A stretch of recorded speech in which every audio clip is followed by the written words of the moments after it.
Hello, everyone. Welcome to Snap Takes. Today, brought to you by GunnyT. That is because Glazer is on a much needed holiday vacation down in Universal Studios, but he is not taking a break, or he is, but he's making sure the channel does not, because we are still bringing you 3 new decks today, some that I'm very, very excited to talk about. So let's begin, starting with why we should join. You should subscribe because we are bringing the best content day in and day out, no matter what, no matter if we're on vacation or what. We're going to make sure this content comes to you 6 days a week, every day but Saturday, and that may even change sometime soon. Just stay around and you'll find out. For today's outline, first, we're going to talk a little bit about the tournament. Then we're going to move into some questions of the day, specifically for GunnyT. Then we're going to move on to our We Vote Wednesday winner, which is a deck by Ratsu P_P on Twitter. Next, we're going to move into our next week's We Vote Wednesday. Then we have a awesome deck by Hela Enjoyer. Hela Enjoyer on Twitter and Hela Enjoyer on Twitch as well. Then we're going to move on to some gaming terms. If you're a boomer like me, I learned some whenever I was looking up some of these terms. And then last deck for the day will be a Devilish Plays Corvus Glaive first look at a ramp deck that they did. Devilish_plays on Twitter and Devilish_plays on Twitch. Lastly, we'll be bringing it up with some shoutouts. But before we get into that, we're going to talk a little bit about the league. So Glazer has done a fantastic job talking about this league, which is a Patreon perk for anyone who is a $1 tier sub to our Patreon. Really, it's just a way for us to give back to you all for supporting Snap Judgment so much. I am so excited. I'm running all of the logistics for this. We've done a lot of testing, and I'm really confident in our software. This is going to be an amazing event. Glazer has also done a really good job of selling all the content creators out there. But I, on the other hand, am going to talk a little bit about something different. And that is that we have over 125 people already signed up for this event. And that is 125 players just like you that are ready and willing to play this game. And it's so cool to see that. We ran a test round this past week just to make sure all of my logistics were working correctly. And they are. But one thing that that some of the players pointed out there was that they loved the fact that they got to meet and interact with a new player throughout their match that they were having. So every week, not only are you going to have the fantastic opportunity to meet players such as a lot of the streamers you see around, but you're also going to meet other interesting community members just like you and creating memorable moments every single week that this league goes on. So please log on to patreon.com/snapjudgments, join that 1-tier Patreon pledge, and then you can join this tournament as well. I am excited to see you there. For our questions today, the first one starting off is from Models, my man Models. By the way, he has put up a fantastic Discord for the Snap Judgments League. Thank you very much, Models. But he asked me if there's any memorable, silly, or epic plays that I've lost to.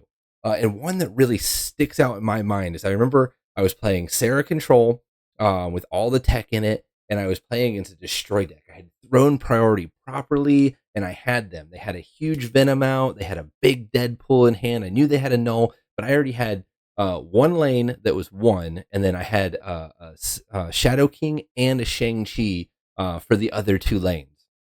So I snapped. It's an 8-cube game because they snap back, and I'm just thinking in my head, like, I don't understand what's going on. Like, how do they think they can win here? So the turn flips over, and sure enough, on the Venom lane where I had put Shang-Chi, they put a Professor X. So they got Professor X there. The other lane that I ended up putting Shadow King down on had their null in it, and it was such an epic loss. But I remember I gave like a really solid fist bump by that because I was not expecting that that Professor X play. So yeah, that was a really big one, and it just stuck to me to this day. Sorry, it wasn't a null; it was a Deadpool. They ended up playing with 6 power. But yeah, really good one there. Stuck out to me, and I'm sure everyone has those big moments where they just lost hard and was like, "Oh my god, that's not a play I foresaw happening." All right, next one coming up is Lost in the Shuffle. This one's coming from our Snap Judgments League Discord here. But they asked me, what are some considerations to keep in mind when running a tournament, or when preparing for a tournament as a player? Really, these are two kind of separate questions here, but I would say to keep in mind when running a tournament is always keeping the players in mind. So behind the scenes here, whenever we were building our team, myself and Glazer, for making this tournament happen, I had wrote this entire Google document, and it had a couple paragraphs in there about like what we were trying to do. And for my vision, I wanted to make sure that all the team members understood the same thing, that I wanted to reduce stress on my players by making it very easy to access, making sure there wasn't a whole lot of friction points in the way. And then it was just very, very understandable and simple. So just making things easy on your players is probably the biggest thing when it comes to a tournament. Players will understand if things get messed up here and there. But if they have ease of access, they can find information while you're communicating very, very efficiently, then they will understand and they will be able to actually play the tournament really easily. And then as a player, that's a great question. I think one of the best things to consider as a player is like being comfortable with a deck. Lambie has spoken about this in the past. He uses Loki quite a bit in tournaments just because of how comfortable he is with the deck. So I wouldn't say it's probably the best idea to try a new deck. Now, I guess you could try a new deck, but it at least needs to be in your wheelhouse. And what I mean by that is like if you're a mid-range player and there's some new cards that come out that make a mid-range style deck very good, then that might be a good option for you. But I wouldn't suggest, if you don't play combo very well and the new hot deck is a combo deck, to then try to take that into a tournament. So I would say to keep those in mind. And then really, if you want to like cheat mode activated, just like watch Discord. Maybe in our Snap Judgments League, people will be talking about what deck they're playing. I don't think that's really cheating or anything if they're just giving that information up freely. Or just, if there's a popular player out there that they tend to play the same deck over and over again, kind of use that information against them, and then make sure you know your matchups well. The unexpected could always happen, so just knowing all of your matchups and what you should be looking out for well is going to speak dividends and work dividends for you in the tournament. Our last question here is from Boombot. They asked, how many matches or hours do you need to break top 1,000? Really, that's kind of a loaded question because the past 2 weeks, Glazer has released a series of tips that I had come up with. We had spoken about them and whatnot, and kind of built and curated this together. So as soon as you can conceptualize that sort of information and use it effectively in your games, you're going to start skyrocketing and climbing. I've used those tips and that information to get me up to top 500, and I know that you can as well. There's really 3 things that I think go into play here. One is learning how to play the game really, really well, and this goes along with like those tips. 2 is learning the metagame and how to read it, how your deck works into it, knowing what your opponent's playing, and then lastly is building like a tier 1 type deck, or one of the decks that can actually take you that far. So the faster you can do those 3 things, the faster it is you're going to reach those upper ranks there. It took me about 4 months until I was able to reach top 1,000. So I mean that's really not that long of a time. I did not have access to all the cards at that time, but I did have a solid tier 1 deck. I can't remember exactly what I was playing, but I know I had a top tier deck at the time. So anything that you see on the meta ladder boards, just start building towards that, and then you really reach your goals as soon as you are just able to kind of do those things I just spoke about. If you want to have your questions read out in tomorrow's video, just leave a comment down in here, and then Glazer will get to them eventually over the next 2 days. Tomorrow we have Father Newman. The following day we have Savage Yeti, and then Glazer will be back on Saturday with Sunday for your regular videos. All right. Next, we're going to move on to our first deck here, which is our last We Vote Wednesday winner, which was Spider-Man 2099. This deck's coming to us from Rat, which is Ratsu_P on Twitter. And they have a really cool deck here with the updated version of Spider-Man 2099 as a 5/9. So this deck's got several things going for it. There's a couple different packages here. You have the Human Torch package. You also have Dagger, and then Vulture and Craven. So all these things are kind of moving around. It's really going to throw off your opponent as they're watching you move these things around the board. They're never going to know exactly what it is you're doing or where your points are going to end up. So for our replacements here, if you don't have Spider-Man 2099, which a lot of people probably don't because it's not a very good card traditionally, just play a normal move deck. There's several of them out there, but this one's specifically built for Spider-Man 2099. If you don't have Ghost Spider, you can play Cloak, but it's really quite a bit worse. There's a lot of fun things you can do with Ghost Spider that you can't necessarily do with Cloak, but you can certainly try it out. And then Nico, I honestly think can be swapped to Forge pretty easily. There is the move part on Nico that can be beneficial every once in a while, but I think it can actually work quite well with things like Vulture and Human Torch there, to a good degree with using Forge. And then the rest of them are all Series 3. So there's really two main play lines here, and it's going to be your Human Torch plus bounce package, and then your medium movers, I like to call them, things like Dagger, Craven, and stuff like that. So we're going to talk through kind of a little bit of both, but this is kind of focusing on the Human Torch aspect in the beginning here. So turn 1, we want to play Iron Fist. I think that's better than Human Torch because it just gives you more options later. And then we're always going to play Nico whenever it best fits into the situation. But you can also play Human Torch on turn 1 as well, especially if you don't have that Iron Fist. On turn 2, we really want to be playing Human Torch and Ghost Spider. So if you played Iron Fist on turn 1, then your Human Torch on first on turn 2, and then your Ghost Spider. Now you've moved it twice, just really, really cranking up the power of that Human Torch. And I think that player is better than Dagger or Craven, which are pretty much equal to each other. Next, on turn 3, if we're going with the Human Torch line, we really want to be playing Beast on turn 3 here. So Beast plus a 1, you could throw your Nico in there. You can do your Ghost Spider if you've drawn it at this point in time. But really trying to get those cards back to your hand because you want to reuse Iron Fist, Ghost Spider, and Human Torch again. If not, you can start pulling some of those cards back to your hand to be used on Dagger or to move cards on top of Craven as well, doing your turn 2 or your 2 and 3 energy cost plays with things such as Vulture. On turn 4, we want to be replaying our Human Torch cards or getting more of those 2 and 3 energy cards out. And those are pretty much equal to Shuri at this point, especially if we've already bounced a large Human Torch in our hand, setting up for that next turn play. On turn 5, we want to be replaying. This is kind of your last opportunity to replay your Human Torch cards. And I think that's a little bit better than playing Spider-Man 2099, which is better than playing an Arrow. And then lastly, on turn 6, if we have some of these move cards out, say we got a Craven in the board with a Dagger sitting in the lane next to it and Human Torch, we can play a Heimdall out just to boost up all of those cards.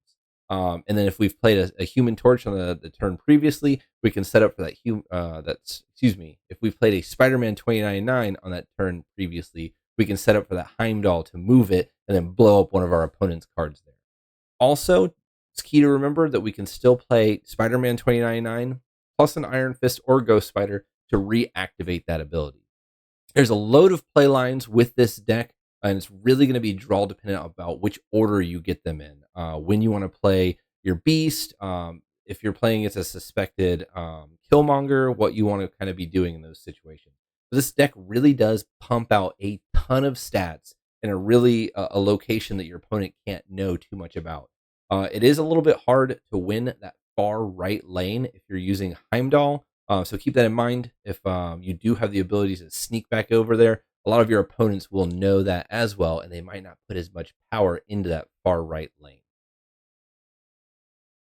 All right, our next We Vote Wednesday is going to be between these 4 cards. We've got Crystal, we've got Supergiant, we've got Crossbones, and we've got Jean Grey. So leave a comment down in this video for our next We Vote Wednesday winner, and Glazer will bring you an awesome deck from one of these cards. Here is the deck that I am super excited to bring for you, and that is Negative Tribunal by Hela Enjoyer. So right now we're looking at Zabu, Ravonna Renslayer, Mystique, Magic, Mr. Negative, Jubilee, Super Skrull, Iron Man, Blue Marvel, Sarah, Onslaught, and the Living Tribunal. Hela Enjoyer has been crushing it with this deck lately. Recently, he won the C Esports Cup qualifier, and this weekend coming up, he will be using it yet again, hopefully taking down that tournament. Looking forward to watching it myself. So for replacements, we must have Ravonna and Living Tribunal. Those are irreplaceable in this deck. For Zabu, we can use a Psylocke to help pump it up. Really, it's there to get our Mr. Negative out just a little bit earlier, and then everything else is Series 3. Now, Hela Enjoyer did tell me that Super Scroll can be Professor X. It's especially good against a meta that's seeing a lot of Annihilus bounce, stopping them from doing that stuff. Super Scroll is your flex spot, so if there's something else you want to play here, just utilize that spot as you see fit. All right, and then for a note here, I wanted to point out this weekend, February 24th, Hela Enjoyer will be streaming this on their channel, Twitch TV / Hela Enjoyer, for the C Esports Cup, and then right into the Johnson 3x3 3-verse-3 tournament. So it's gonna be an exciting weekend. I can't wait to watch Hela Enjoyer pilot this deck to success. Come on, let's do it, because they've really been on a roll with it right now. Into our turn-by-turn snapping. This is kind of magical Christmas land, but this should give you a good idea of what you want to be doing with the deck. So this won the C Esports Cup qualifier last weekend on February 17th. So we know it's a proven deck. There's also great results being had with it. Spyro had an 85% win rate with it the other day during the hot location, which is just kind of insane. So this deck is doing some work. Turn 1, we're going to end up passing. Turn 2, we want to get out Ravona or Zabu because that's going to bring down the cost of our Mr. Negative. And on turn 3, Mr. Negative is better than playing a Magic, which is better than playing a Jubilee. And we're going to fit that Jubilee in whenever it makes sense. On turn 4, we kind of want to be doing whatever we didn't do on turn 3 with those cards. So now would be a great time to play a Magic, slide in that Jubilee if we need to, just kind of repeating what we're going to do there. Turn 5, if we have a turn 7 or expect a turn 7 due to playing a Magic previously, this is our opportune time to drop a Sarah down. If not, we want to be using our Blue Marvel or our Iron Man to pump up those stats. Then on turn 6, we're going to be doing Tribunal or Onslaught, depending on what we did previously. We'll be using our Onslaught if we have a Blue Marvel out. We just need to add a bunch of points to the board. Or we'll be utilizing Tribunal if we've already got quite a bit of points out there. And then really the magic to this deck is getting a turn 7 here with with all the cards having a reduced cost. And then you get to use everything else that you didn't do on the previous turns to win the game here. A note from Hela Enjoyer is that you want to throw priority against Enchantress or Saratek, especially if you're seeing those Saratek cards, because they can really hinder your deck. But you can significantly improve your matchup if you throw priority and then throw the cards out a little bit later using your reduced cost scars through Mr. Negative and the Sarah. I mean, your cards are going to be super cheap. Throw them all out there in one turn, and bam, next thing you know, you are winning the game. All right. For what I wanted to do next, I had to come up with an in-between thing here. I am an internet boomer, gaming boomer, if you will. So I thought that I would bring you some gaming terms that we are used to hearing about and may not actually know either A, what they are, or even if we do know what they are, where they came from. The first one I have for you is RNG. You hear this all the time, RNGesus, whatever. So randomly generated numbers is what it actually means. And it comes from pen and paper games such as D&D. And it's used to talk about things that are out of our control, such as locations. A good example of this is Hela is hard to predict because of its RNG. Basically, things going everywhere, and you can't really decide where you need to throw your Shang-Chi because you have no idea what's going to end up there. All right, our next word is tilt, which is getting angry, and especially if you're playing poorly because you're getting angry. It originated from old pinball machines. If people were getting angry at the pinball machine, they would physically tilt the pinball machines. The flippers would lock, and then you would lose because you were not able to use your flippers. So that was being tilted. You're getting angry at the machine, you start moving it around. So it's mental or emotional frustration, usually resulting in the player becoming overly aggressive. Good example of this would be GunnyT got very tilted after losing 8 cubes and just kept losing afterwards. All right, that happens to the best of us at the worst time. So try to manage your tilt and don't lose over and over and over. Next one I have for you here is nerf. We've all heard it. We all know what it means for the most part, but where did it come from? All right. It is to reduce the power of a card. Downgrade the power in an attempt to achieve balance in the game. It originated from a reference to the Nerf brand of child's toys where they were made to reduce possible damage. A good example of this is Blob was nerfed, so it's no longer hands down the best card in the game.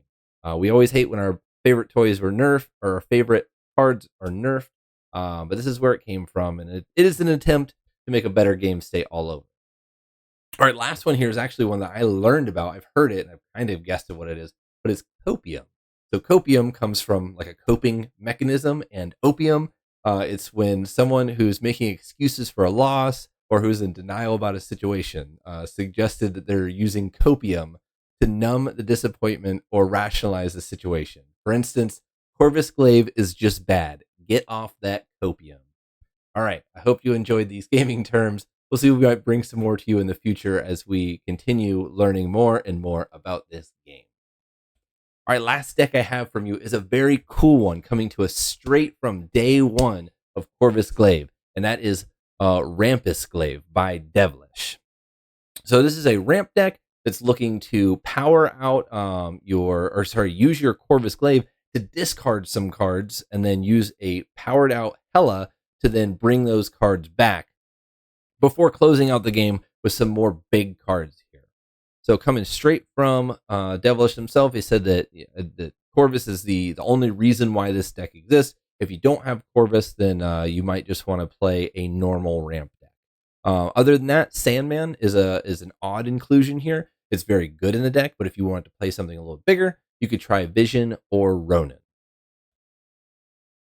All right, turn by turn snapping. This went 65%, and it would have been higher. Devilish said that they were streaming games today and then stayed in some games and made some funny snap decisions, just kind of based on streaming. And they think the win rate of the deck is actually higher, especially once they learn the deck more. This is day one of Corvus Glaive. So on turn one, we're going to pass and hope to discard Black Cat. The same is true for turn two. On turn three, we're going to be playing a Corvus Glaive to start ramping our cards. If we're going to play this, if we have two big cards in hand. If not, we can always play an Electro or a Wave. Turn four, we really want to be slamming down our Sandman or using our ramp cards on this turn to enable our later game plan. On turn five, this is when you want to play Hela to bring back some of those big cards that have been discarded, such as Helicarrier or Magneto. And if you don't have that because you used an Electro beforehand or something, I think Doom is better than Magneto, which is better than Leader. And that especially is true because of one card in the deck, and that's Odin, who can then pump these up again. So on turn six, we're going to be doing our other big card plays depending on the board state. If you need to mess up Miss Marvel location, you can use your Magneto. If you think they're going to drop a big card because you have a Sandman out there, you can drop a Leader. You can drop Odin to just double do the things that you've already done before. There's tons of options in this deck, and really, there's just some really cool game plans. Coming straight from Devilish, they said to play Hela on the same lane as Corvus Glaive. And that is because if you are able to play an Odin on that same lane later, then it will trigger Corvus Glaive again, discarding cards from your hand, and then Hela again, getting those cards back because they will trigger in the order in which they were played. So it's just a really big play that players definitely will not be expecting. You can also use Odin into Doctor Doom or Leader, which is really, really great when Sandman comes out because most likely they're going to be dropping big things out there and they just will not be able to respond to your plays. So thank you for the players that submitted these decks to me today. They're really great. I cannot wait to see where these decks go in the future. So as always, our $10 Patreons get a special shout out. And then I'm going to go through this as quick as possible, probably mess up all the names because it's the first time doing it. But here we go. We're going Abigail Greslin. Thank you very much. Mandatory Burnout, Cables, DG Winfield, Direwolf, Ella B, Father Newman, Good Dog Gamer, Inc., J. Navarrete, JD Magdaleno, Aquila Plateau, Carex Lee, Courier, J. Bussy, Models, Lewis, Antunes, Matt Conduit, Match H, Mikey Hijinks, No Flex, Acaleros, Pretty Chill, Seamus, Spike Jones, Two Ties, Tucker, X Force V, the homie Win, and myself. Yeah, I guess I'm shouting out myself. It's kind of weird, but whatever. I had so much fun bringing this episode to you today. I hope that you enjoy your vacation, Glazer, because you need to take back controls. I did the best I could, but nobody can replace the cool dude himself who just kind of hangs back and is able to bring you content day in and day out. Thank you so much for watching us. I cannot wait to do this again in the future. Until then, GunnyT.